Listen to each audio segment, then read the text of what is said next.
Hello, আসসালামু আলাইকুম সবাইকে ওয়েলকাম জানাচ্ছি আমার চ্যানেলের নতুন আরেকটি ব্লগ ভিডিওতে। আর রিকোয়েস্ট, সবাই চ্যানেলটা সাবস্ক্রাইব করে আমাকে সাপোর্ট করবেন আর ভিডিওতে লাইক কমেন্ট করে আমাকে উৎসাহিত করবেন। যে যেখান থেকে আমার ভিডিওটি দেখছেন সবার প্রতি রইল আন্তরিক ভালোবাসা ও অভিনন্দন।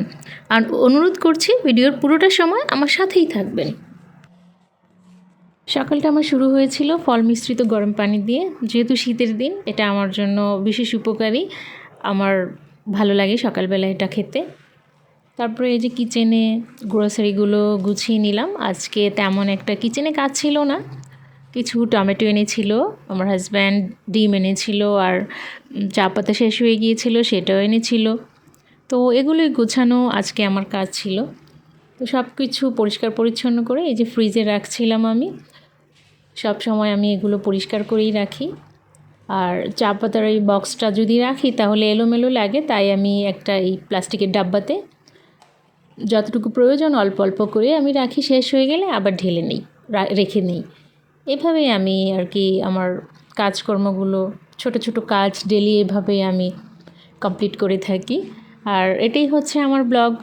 ঘরের ভিতরের এই ছোট কাজগুলো দিয়েই, ছোট ছোট মুহূর্ত দিয়েই আমি আমার ব্লগের ভিডিওগুলো তৈরি করি আর ইউটিউবে আপলোড করি। কেমন লাগে আপনাদের জানি না, চেষ্টা করি অবশ্যই আপনাদের ভালো লাগার মতো বানানোর জন্য, এডিট সেভাবেই করার জন্য। তো যারা ভিডিও দেখেন অবশ্যই কমেন্ট করে আমাকে জানাবেন আপনাদের কেমন লাগে আমার ভিডিও। আর এটা আমি আমার শখ থেকেই করি। আর এই যে বক্সে রাখতে গিয়ে দেখলাম যে চা পাতার একটা প্রথম থেকেই ছিল, আমি ভুলে গিয়েছিলাম। তো এখন দুটো হয়ে গেছে। আর সবগুলোই গ্রোসারিগুলো আমি, সেমাইটা আমার হাজব্যান্ড আনার পরেই বললেন যে বানাও, তো সেজন্য সেমাইটার প্যাকেট খোলা ছিল আর আমি ক্লিপ দিয়ে মুখটা বন্ধ করে রেখেছিলাম, নয়তো বাতাস গিয়ে খারাপ হয়ে যায়।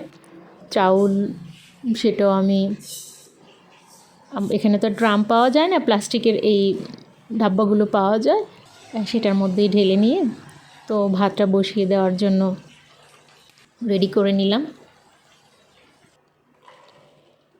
আর আজকে রান্না করব ভাবছিলাম বরবটি ভাজি। এটা আমার হাজব্যান্ডের অনেক পছন্দ। অল্প মশলাতে, একদম অল্প অল্প মশলাতে কাঁচামরিচ আর রসুনের উপর বিশেষভাবে নির্ভর করে এই ভাজিটা।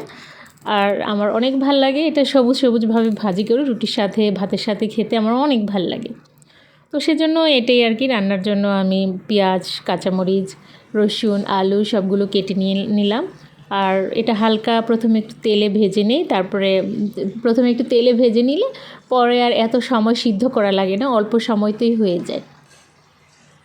তো এজন্যই আর কি এভাবে তেলে ভেজে নেওয়া।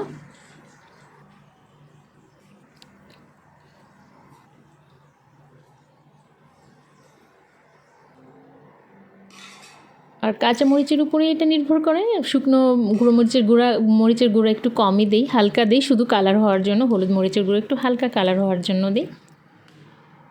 আর প্রতিদিন সন্ধ্যায় আমার দুটো জিনিস কমন বানাতেই হয় আমার হাজব্যান্ডের জন্য। একটা হচ্ছে সালাদ আর একটা হচ্ছে রায়তা, পুদিনা আর দইয়ের একটা মিশ্রিত। এটা পানির মতো হয়ে যায় যখন এটা আমি ব্লেন্ড করি। তো এই আজকে আমার এই ব্লগটা আপনাদের কেমন লাগলো সবাই অবশ্যই আমাকে কমেন্ট করে জানাবেন। আপনাদের মতামত আমার জন্য অনেক বড় একটা সাপোর্ট হবে। তো আজকের মতো আমি এখানে আমার ব্লগটা শেষ করতে যাচ্ছি। সবাই ভালো থাকবেন, সুস্থ থাকবেন। ইনশাল্লাহ দেখা হবে আগামী দিনের নতুন ভিডিওতে। সেদিন কথা হবে, দেখা হবে। ততক্ষণ পর্যন্ত সবাইকে আসসালামু আলাইকুম, আল্লাহ হাফিজ। সবাই ভালো থাকবেন, সুস্থ থাকবেন আর নিজের প্রতি অনেক অনেক খেয়াল রাখবেন।